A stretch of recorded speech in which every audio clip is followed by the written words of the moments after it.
Hello दोस्तों, मेरा नाम है वीरेन और आप देख रहे हैं फिल्मी वीरेन। और आज मैं एक्सप्लेन करूंगा लोकी के एपिसोड 1 को। तो चलिए शुरू करते हैं। एपिसोड 1 में हमें 2012 के न्यूयॉर्क को दिखाया जाता है, जहां एंड गेम के एवेंजर्स के टाइम ट्रैवल की वजह से लोकी के हाथों टेसरेक्ट लग जाता है और वो उसे लेकर टाइम ट्रैवल करके वहां से भाग जाता है। अब नेक्स्ट सीन में लोकी को मंगोलिया के गोबी डेजर्ट में दिखाया जाता है।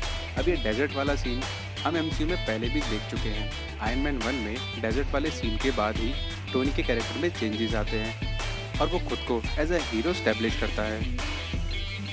अब ये एक हिंट हो सकता है, शायद लोकी भी सीरीज में आगे जाकर एक विलेन से एक हीरो बन जाए, पर ऐसा होना मुश्किल है क्योंकि ये 2012 का लोकी है और 2012 वाले लोकी को सिर्फ और सिर्फ राजगद्दी चाहिए।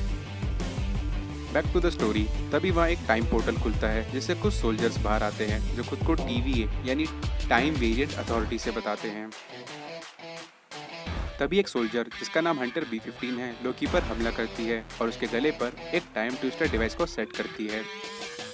अब हमें यहाँ पता चलता है कि टाइम सबके लिए अलग अलग फ्लो करता है, क्योंकि इस डिवाइस की हेल्प से जहाँ लोकी के लिए टाइम बहुत स्लो चल रहा होता है, वही हंटर के लिए टाइम नॉर्मल स्पीड पर चल रहा होता है।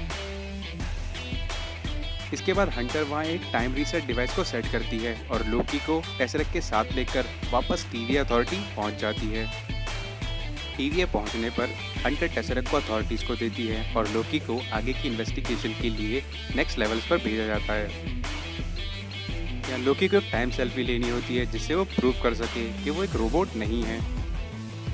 इसके बाद लोकी एक हॉल में जाता है जहाँ उसे कंप्यूटर प्रोग्राम मिस मिनट मिलती है जो उसे TVA की हिस्ट्री के बारे में बताती है कि किस तरह सदियों पहले मल्टीवर्स और मल्टीपल टाइमलाइन होने की वजह से सभी टाइमलाइंस के बीच में जंग छिड़ी हुई थी और चारों तरफ सिर्फ तबाही तबाही थी।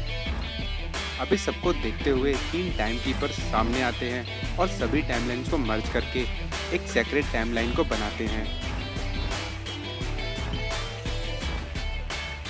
और वही 3 टाइम कीपर्स आज भी इस सेक्रेट टाइमलाइन को मेंटेन किए हुए हैं। पर फिर भी कुछ लोग अपनी टाइमलाइन को छोड़कर दूसरी टाइमलाइन में चले जाते हैं। ऐसे लोगों को टाइम वेरिएंट कहा जाता है। अब इन टाइम वेरिएंट्स के ट्रैवल की वजह से सेक्रेट टाइमलाइन में मल्टीपल ब्रांचेस बन जाती है और इन मल्टीपल ब्रांचेस को ठीक करने के लिए और इन टाइम वेरिएंट को वापस इनकी टाइमलाइन में रीसेट करने के लिए 3 टाइम कीपर्स ने TVA को बनाया और TVA यही काम करता आया है हमेशा से।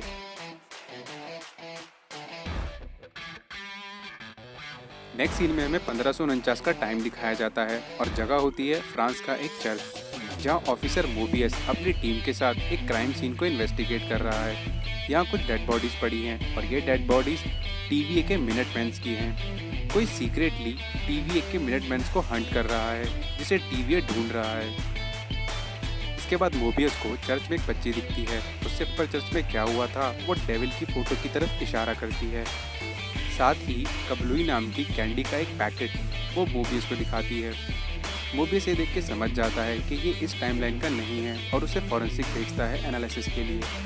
इसके बाद वो बच्ची को वहाँ से जाने के लिए कहता है। अभी एक ऑफिसर आता है जो मोबियस को लोकी की इन्वेस्टिगेशन फाइल देता है। उसे देखने के बाद मोबियस को सोचने लगता है। वहीं दूसरी तरफ लोकी को कोर्ट में लाया जाता है जहाँ जज रवोना उस पर टाइम ट्रैवल और टाइमलाइन में छेड़छाड़ का आरोप लगाती है। अब यहाँ आदत से मजबूर लोकी खुद को देवता बताते हुए इस सब नौटंकी को बंद करने के लिए कहता है और उससे कहता है कि वो घर जाना चाहता है। इस पर रवोना उसे समझाती है कि उसने टाइम ट्रैवल करके गलती की है जिसकी सजा उसे मिलेगी। अब ये सुनने के बाद लोकी एवेंजर्स पर इल्ज़ाम लगाता है कि ये सब उनकी वजह से हुआ। उन लोगों ने टाइम ट्रैवल किया जिसकी वजह से लोकी के हाथ टेसरेक्ट लगा और उसने टाइम ट्रैवल किया, तो सज़ा तो एवेंजर्स को मिलनी चाहिए। जिस पर जज रवोना उसे बताती है कि जो भी टाइम ट्रैवल एवेंजर्स ने किया वो विधि का विधान था और इसे 3 टाइम कीपर्स ने लिखा है, पर टेसरेक्ट लेके भाग जाना जो लोकी ने किया वो विधि का विधान नहीं था, इसलिए लोकी दोषी है। अब यहाँ आदत से मजबूर लोकी अपनी पावर्स का यूज़ करने की कोशिश करता है, पर TVA में किसी भी तरह का मैजिक या पावर्स काम नहीं करती हैं। अब ये सब देखने के बाद जज उसे गिल्टी ठहराती है और उसे रीसेट के लिए भेज दिया जाता है। पर तभी मोबियस वहाँ आता है और लोकी को अपने साथ ले जाने की मांग करता है, जिस पर जज उसे समझाती है अगर कुछ भी गलत होता है तो इस सब की जिम्मेदारी मोबियस की होगी। मोबियस इसके लिए हाँ कह देता है क्योंकि वो जानता है लोकी की पावर्स क्या है और उसकी एबिलिटी क्या है। अब नेक्स्ट सीन में मोबियस लोकी को लेकर अपने कैबिन की तरफ जा रहा होता है। तभी लोकी टीवी की दुनिया को पहली बार देखता है।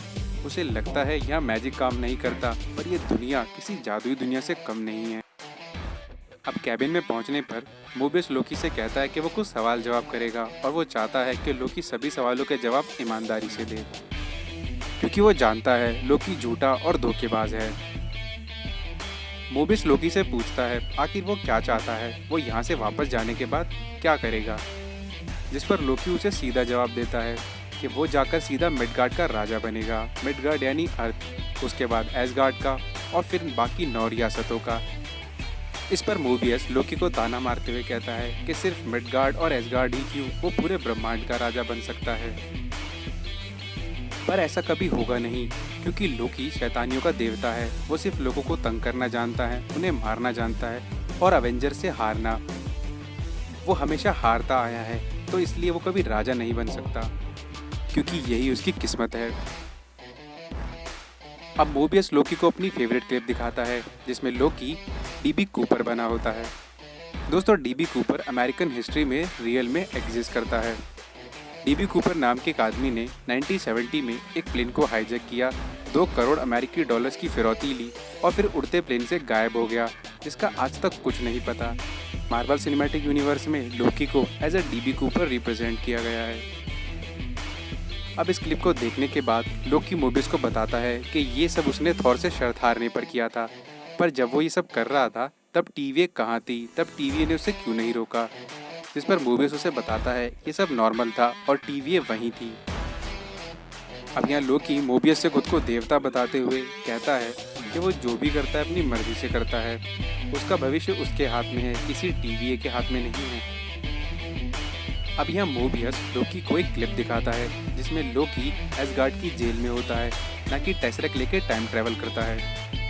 वे डार्क एल्फ महल पर हमला करते हैं और लोकी अनजाने में उनकी मदद करता है। इसी की वजह से उसकी माँ की जान जाती है। अब ये सब देखने के बाद लोकी सबसे मना करता है कि उसने कभी ऐसा कुछ नहीं किया। यहाँ मोबियस उसे बताता है कि ये उसका भविष्य है और इसे 3 टाइम कीपर्स ने लिखा है और ये सारा का सारा भविष्य टीवीए के हाथों में है। हर बार यही होगा, टीवीए ही उसके भविष्य को तय करता है। अब ये सब सुनने के बाद लोकी भड़क जाता है और मोबियस पर हमला करता है, पर टाइम ट्विस्टर की मदद से मोबियस बच जाता है और इसका खामियाजा लोकी को ही उठाना पड़ता है। नेक्स्ट सीन में मोबियस लोकी की मदद करता है जो उसे नहीं करनी थी, ये हमें आगे पता चलेगा। तभी वहाँ हंटर B-15 आती है जो मोबियस को बात करने के लिए बाहर बुलाती है। B-15 उसे बोलती है कि उसे लोकी से बात ना करके सीधा उसे रीसेट कर देना चाहिए, जिस पर मोबियस उसे कहता है कि वो अभी बातचीत कर रहा है और जानने की कोशिश कर रहा है लोकी के बारे में। इस पर B-15 उसे बताती है कि हमारी एक और टीम का शिकार हुआ है। अब ये सुनने के बाद मोबियस वापस अपने रूम में आता है और वो देखता है कि लोकी वहाँ से भाग चुका है।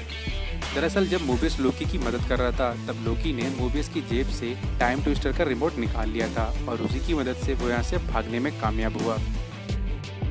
इसके बाद मोबियस और हंटर अपनी अपनी टीम्स के साथ लोकी को ढूंढने के लिए टीवीए में फैल जाते हैं।